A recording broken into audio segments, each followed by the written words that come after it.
Hello, family and friends. Today we're going to be looking at a lot of before and afters. The temperatures are cooling off and a lot of things are going dormant. And we've been pulling out some plants and replacing them with pansies, getting rid of those tired plants, cutting back some things, and just watching everything be beautiful going into the fall and winter. Hope you enjoy. When we said this was a nice bed, the jackrabbit took it literally and just laid right on top of the ice plants. Got those on the end. And this before and after, see this little tiny creeping Jenny hanging over the pot? That's part of our before and after. These dianthus down here with the rose type flowers. And we have vincas on the perimeter. We have those spaced out 6 to 8 inches apart. And it's going to be amazing when you see how they filled in on this drift. Look. Nice and full all the way around the perimeter. And look at the creeping Jenny. It's a lot bigger than it was at first. And the dianthus. Now, going into the winter, we pulled out the vincas because they looked stressed. And back here, the dianthus, they finished blooming, but you can see the blue foliage. It gets blue when it's cold out. And the creeping Jenny was burnt up. Now this bed is thinning out going into the fall because as the temperatures drop and the plants are going dormant, some of our elephant ears have been cut back. You can see that the creeping Jenny is a little stressed, and this is how it looked going through the spring and summer. So you have that big creeping Jenny hanging over the side. This was a Gerber. It's in between blooms. Eventually it started blooming in succession. And our calibrachoas, they are finished too. Now that pot was completely full on the perimeter, and they were hanging over very nice. They performed really well, and the calibrachoa is just a miniature petunia. Look at the spiral petal on these calibrachoas and the dark veining, that deep plum color, and the pink is amazing. Those are nice and full. The caladiums, we had the flash caladiums right behind those. And these calibrachoas don't have a tag, but we will definitely be using those again next year. And we have these green and white caladiums with that dark green perimeter, and the escalenta elephant ears. Now those elephant ears will come back, but the caladiums in zone 7, they're annuals. Look at the dark leaves on this geranium. And our DIY urn pot that we still haven't glued together. And on the front, in the front yard, we have the scarlet red pansies trailing over the front with the white pansies and fountain grass in the center. May consider using some sangria pansies next year. Look at these. And there is so many to choose from out here at the nursery. We grabbed a few that would be nice for our friend's bed. These are solid purple, the matrix light blue, and well, we looked at some of the sangrias, but they didn't go with anything that we were doing at this time. So we went with the matrix lemon. I don't do Halloween decorations, but this was a day after Halloween, and I thought it was kind of odd, and it was kind of funny looking the way that thing was floated and the way the cape kind of blew in the wind. It was very creepy looking, but I got a quick clip of that. This is the haul of the pansies that we've been using, and That matrix light blue is going to be special this year. We have that little yellow dot in the center. And when you have yellow in the background, it really brings that out. And these matrix lemon have a lot of blooms that haven't opened, and they're going to be doing really good. And they just glow, and you could see them from blocks away. We have these deep purple, matrix purple with the variegated purple here with that dark center. Beautiful. And this is what we're going to be using. Well, too bad we didn't get a chance to use any of these sangrias. They look amazing. Now, from the porch of our friend's porch, we're looking at an install where we put 3 colors together of each. Each cluster has the same colors together, and the way we spaced them, they're going to grow together and look like one big plant. Look at it from this angle. And this was a couple weeks later. Look at that. Look how huge they look with the 3 plants together. These nice clusters are really a nice touch for beds like this. And they're doing good.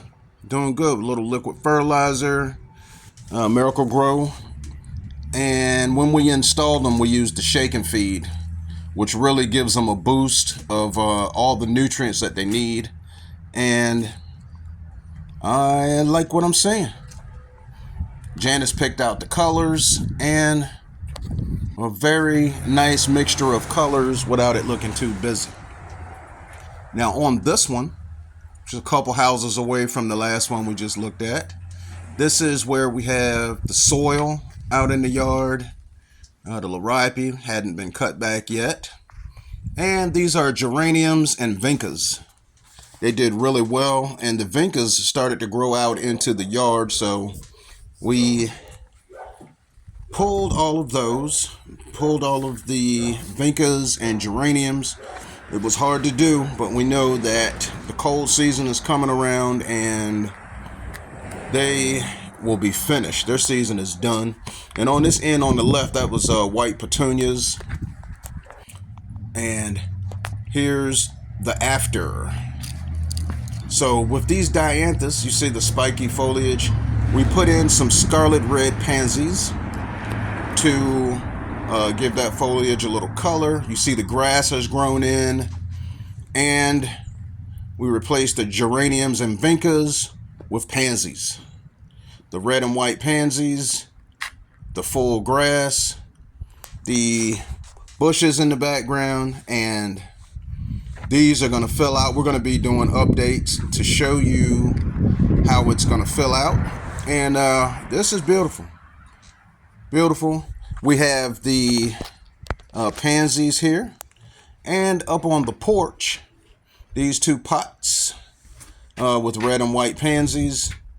The creeping Jenny looks a little stressed. We'll give it a few more days and then just cut it back, but not pull it out, because in zone 7 that comes back. And on this table here, that one pansy will be just fine because it's going to fill that right up. And a few more blooms on this dianthus just to show you what they look like. They look like miniature roses, and this is like their last hoorah before their season is out. And the spiky foliage, it looks like it would hurt your hand, but the leaves are really soft. So as the temperatures cool off, the trees are changing. And this Gerber daisy is seeding. So I'm just going to take the seeds and put down in this pot. This is in our backyard, by the way. That was a quick transition. And there's a lot of blooms on this. So what we're going to do with this, when we cover up the elephant ears, we're just going to put this pot under the leaves as well, and then just see what happens. I'm going to put these seeds in, drop those in the soil. Look at that. and just let nature do its thing. Put the seeds down in there, possibly cut these stems back, and then we're just going to let this Gerber go as long as possible. We're getting into the end of, well, right now it's the beginning of November. 6 or more hours of sunlight for those. We check for pests and remove the spent petals. Good soil. And they continue to thrive. Those are some of the things that you need for the pansies. And we always go with, when we install them, we go with the shake and feed. And while these are up on the table, we'll be using some liquid fertilizer, the Miracle-Gro liquid fertilizer. It has everything that the pansies need, and we just make sure they get plenty of sunlight and go around and pluck the spent petals. That encourages growth. And these here are going to be used in a pot that has a big fern in it. So the fern is still looking good, so we're just going to take care of them and keep these pansies performing while we're waiting for the fern to finish up, which is really the way the temperatures are. The plants are doing, they're performing really well.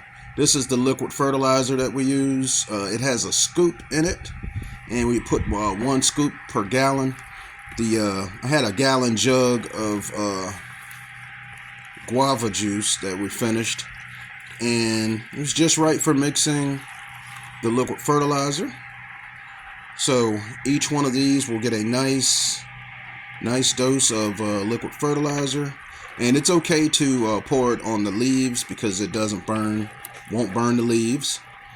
And these are on standby because we're going to alternate them in a big pot that has a fern right now, and the fern just won't quit because the temperatures have been favorable for it. So we're just going to let it go as long as possible. And while we're waiting, hey, these will just keep looking good. And basically, the care for these while we're waiting for that fern is just to pinch off the spent blooms and just keep them watered. Less watering for these in the winter. Only reason that these will require a little more water than in the pot is because the small pots that they are in are drying out. This is an example of what the 3 colors will look like together. And when they're in the pots, we'll make sure that there's some yellow between the 2 different shades of purple. We have the yellow blotch here. This velvety deep purple is amazing. And a while back, I avoided using the really dark purples because it seemed like they get lost in the beds. But if it's an area that you are going to be walking by that's kind of close, purple is amazing when you have a light color behind it. And this is the fern that we're waiting to complete its season. And it looks so good, we're just going to wait. But when this fern is finished, we'll be putting these purple and yellow pansies in its place. And we'll just go around and pluck the spent blooms. Now these are kind of leggy on the side here. Seeing with that fertilizer, when they get leggy like that, I like to hang them over the side of the pot. And the fertilizer allows the blooms to stay on longer. Well, we're going to wrap this up with a few sugar maples spottings, because if you don't get to take pictures of them now, when you look again, the leaves will be gone. Thanks for watching.